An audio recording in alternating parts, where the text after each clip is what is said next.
Now, today is another day apart from the first Sunday of Lent, and it's a day that we haven't mentioned so far. It's a day that I'm sure a lot of you have realised. Anybody know what February the 14th is? Anybody? Oh, I see a hand. It's Valentine's Day. Has anybody been given any flowers?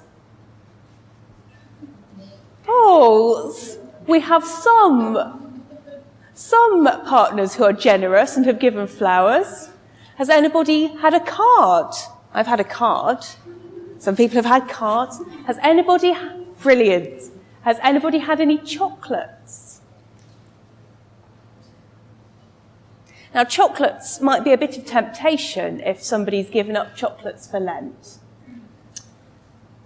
And I've got some chocolates here. Some people could have chocolates. I'm sure we could all have a chocolate. I've got some chocolates here, and I want to tell you about a famous psychology experiment, which was carried out in the late 60s, early 70s in America. And it was an experiment with children. Now, experiments with children have to be nice to the children. And this was an experiment that was very nice to the children. It took some children aged between 4 and 6, so quite small, about your sort of age and your sort of age, Bella. And it gave them a sweetie. And the researcher said, OK, you sit here with your sweet, and I'm going to go out of the room and I'll be back in 15 minutes. And if you haven't eaten your sweet by the time I'm back, you can have a second one. Now, how many children do you think, children under 6, managed to save their sweet for a whole 15 minutes so that they could get a second sweet? Any guesses? 3? Well, imagine we've got 100 children. How many out of 100? Sorry? None. Oh, some of them managed it. Anyone else? Any other guesses? What do you think? 100. You think they all managed it? Well, they didn't all quite manage it. About 30 of them managed it. So about a third of the children managed to save their sweet for a whole 15 minutes. Now, I thought we could try and reenact that experiment today. Who wants to volunteer? Any volunteers? Come on. Oh, yeah, all right. We can have 3 volunteers. Come on, both of you. Come on up. Come and choose your sweet. Which do you like best? Malteser teaser, good choice. Can you sit up here so we can all see how well you do? Do you want to choose your favourite?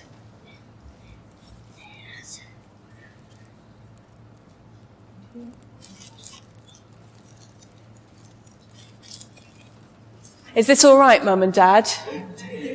Do you guys want to sit up here so we can all see if you eat it or not? Just sit down on the step and hold your sweet. OK, brilliant. So we're all set. You can eat it any time you like, but if you can wait till the end of the sermon, you can have another one. I think we need an adult to try this as well. Father Stephen, would you like to?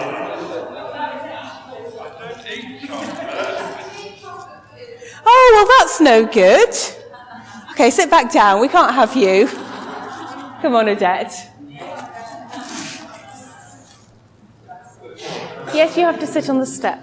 I'm also going to ask you to hold a couple of cards. OK. Snickers, excellent.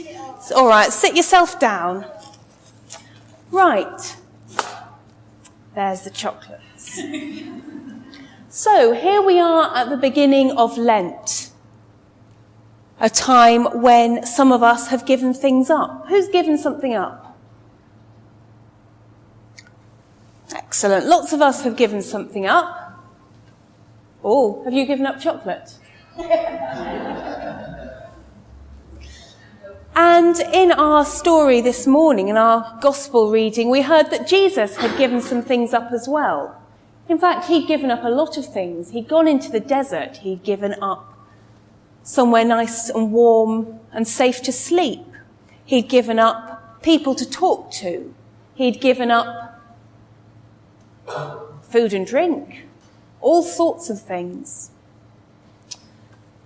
And at Lent, we also sometimes take things up. Has anybody taken something up? Not quite as many as the people who've given something up. You've taken up coming and sitting on the step with me, haven't you? And Jesus had taken things up as well. In fact, all the things Jesus had given up, the food and the safe place to sleep, and the people to talk to, were just so he could take something up. He could take up listening really, really closely to God. He'd taken up being somewhere quiet, somewhere that wasn't distracting, somewhere where he could really, really listen. So everything should have been straightforward, shouldn't it? He'd gone off somewhere where there were no distractions, not even a delicious dinner, so he could listen to God.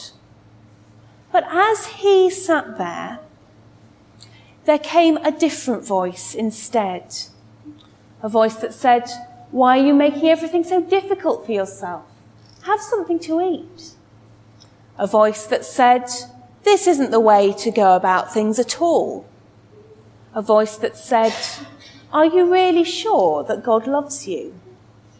In fact, it was a voice that said, "Give up." Can you stand up and hold that for me, Adette?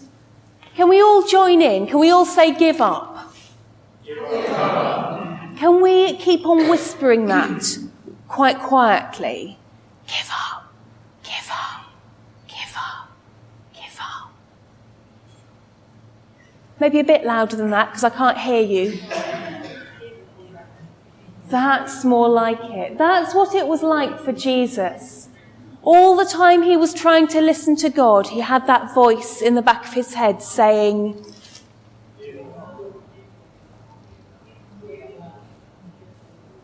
yeah.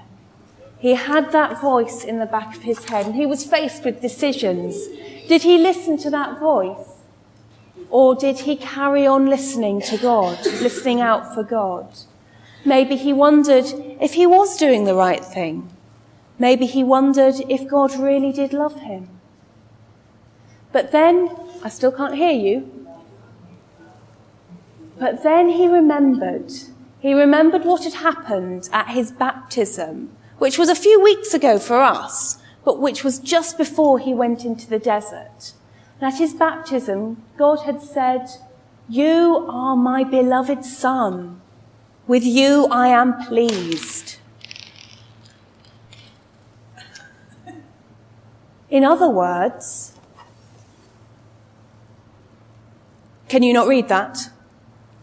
I love you. So instead of the voice that said, "Give up," Jesus listened to the voice that said, "I love you."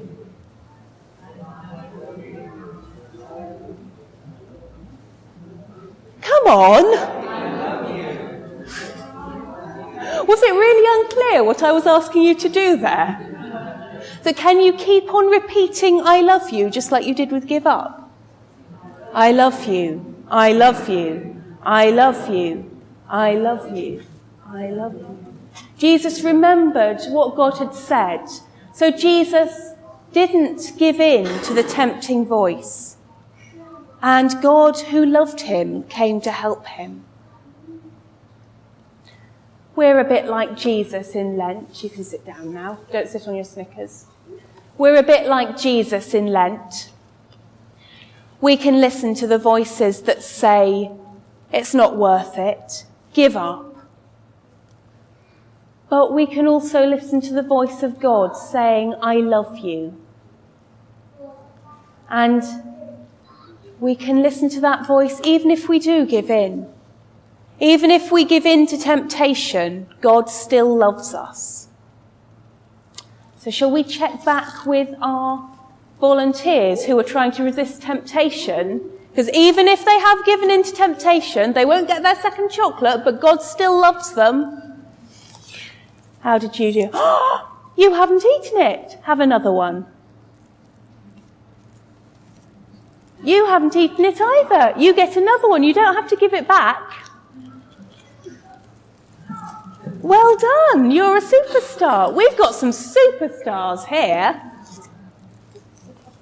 How did you do, Adette? Adette hasn't eaten hers either. She's done really well. I've just got two.